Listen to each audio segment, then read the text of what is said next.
Comment échantillonner des moisissures ou des bactéries dans l'air en utilisant un impacteur Anderson, un étage N6, selon la consigne d'échantillonnage IMA 030 de l'IRSST.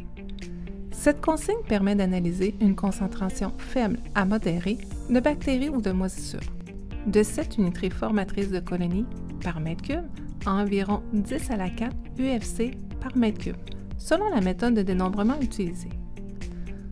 Pour plus de détails, consultez la méthode analytique MA264 intitulée « Dénombrement des bactéries et moisissures cultivables prélevées à l'aide d'un impacteur de marque Anderson ». Le choix de l'emplacement du poste d'échantillonnage doit être représentatif de l'exposition des travailleurs. Il doit être fixe et situé à un minimum d'1 mètre du sol. Si plusieurs postes sont échantillonnés, veuillez procéder à la désinfection de l'impacteur N6 à chaque prélèvement.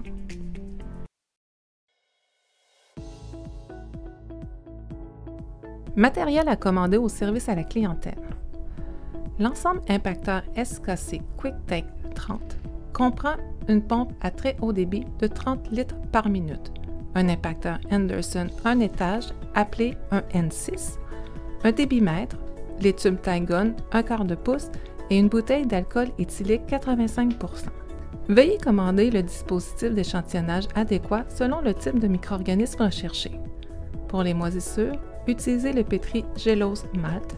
Pour les bactéries, le pétri Gélose TSA et le pétri Gélose McConkey pour les bactéries gram-négatifs. Nous fournirons les papiers parafilm et les étiquettes numérotées ainsi que les gants de protection. Gardez à portée de main du papier absorbant, un calepin et un stylo.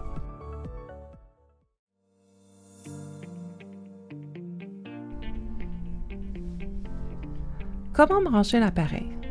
La pompe à haut débit QuickTake peut être utilisée de façon autonome ou branchée. Commencez par relier l'impacteur N6 à la pompe.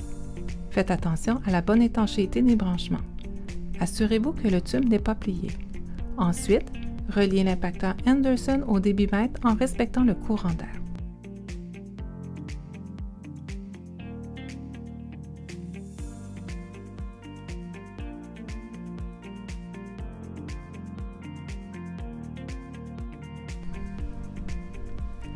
Pour allumer l'appareil, il suffit d'appuyer sur l'étoile. La période prédéterminée de temps d'échantillonnage s'affiche. Différents temps sont programmés dans l'appareil. À l'aide des flèches, vous pouvez choisir le temps qui vous convient, par exemple T2 pour un temps d'échantillonnage de 2 minutes. Pour chaque échantillonnage, ajustez le débit. Appuyez sur le bouton « Cal », la pompe va démarrer. À l'aide des flèches, ajustez le débit à 28,3 litres par minute. Il est difficile d'atteindre cette valeur précisément. Un débit ajusté entre 27,5 et 29 litres par minute est acceptable.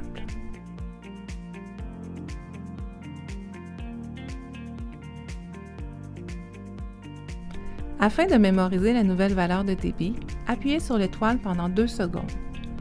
Quand l'affichage indique « Store », appuyez simultanément sur les 2 flèches. Une fois terminé, retirez le débitmètre de l'Anderson. En cas de souci, consultez le manuel d'utilisation de la pompe se trouvant dans la valise de l'appareil.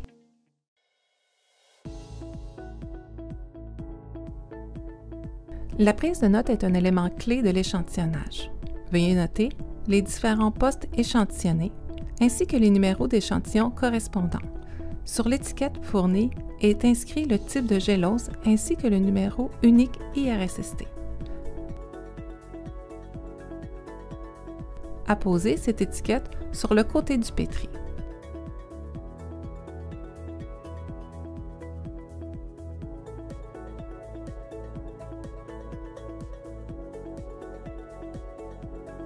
Notez le débit d'échantillonnage en début et en fin de prélèvement, et ce, pour chaque poste de travail que vous échantillonnez. N'oubliez pas de noter le temps d'échantillonnage. Si au courant du prélèvement, vous observez des activités particulières, n'hésitez pas à les noter. Il pourrait être utile lors de l'interprétation de vos résultats d'analyse. À partir de ce moment, le port des gants est fortement recommandé. Mouillez un tissu absorbant d'alcool éthylique 85 %. Désinfectez chaque pièce de l'impacteur en commençant par la partie du bas, ensuite les deux côtés de la partie du milieu et terminez par la partie supérieure. Ne pas toucher à l'embouchure de l'impacteur après l'avoir désinfecté. Avant de continuer, assurez-vous que l'alcool soit évaporé. Procédez rapidement à partir de cette étape. Ouvrez le couvercle du pétri et déposez la base du pétri à l'intérieur du couvercle. Attention, s'il y a de la condensation sur le couvercle, essuyez avec du papier absorbant imbibé d'alcool éthylique. Déposez les pétris au centre de l'impacteur. Le couvercle et le pétri doivent être centrés sur les 3 boutons surélevés de la base.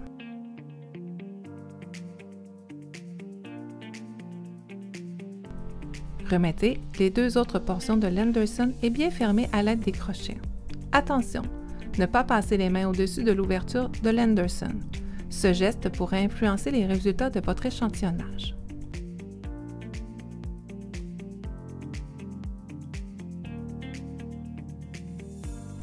Démarrez la pompe en appuyant simultanément sur les 2 flèches. À partir de ce moment, restez à distance du N6 pour éviter une contamination.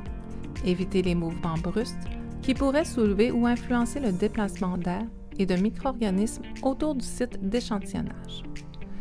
Lorsque l'échantillonnage est terminé, ouvrez l'impacteur et remettez le couvercle le plus rapidement possible sur la gélose.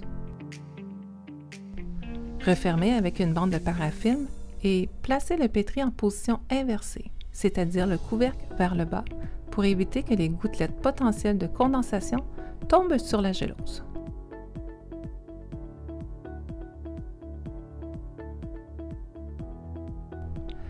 Une fois tous les postes échantillonnés, il vous restera à faire un témoin pour chaque type de milieu de culture utilisé. Un témoin est une gélose non ouverte et non échantillonnée qui aura suivi le même parcours que vos autres échantillons.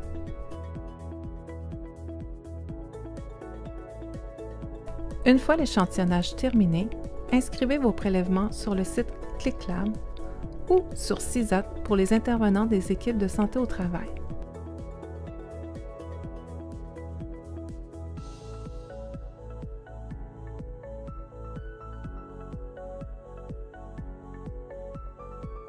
Imprimez votre demande et joignez-la aux échantillons.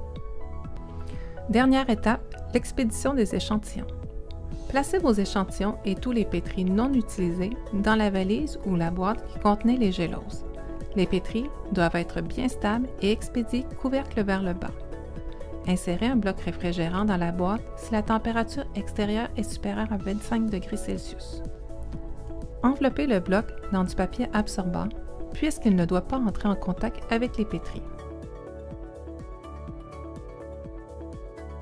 Si la température extérieure est inférieure à 4 degrés Celsius, veuillez vous assurer que les échantillons ne gèlent pas lors du déplacement.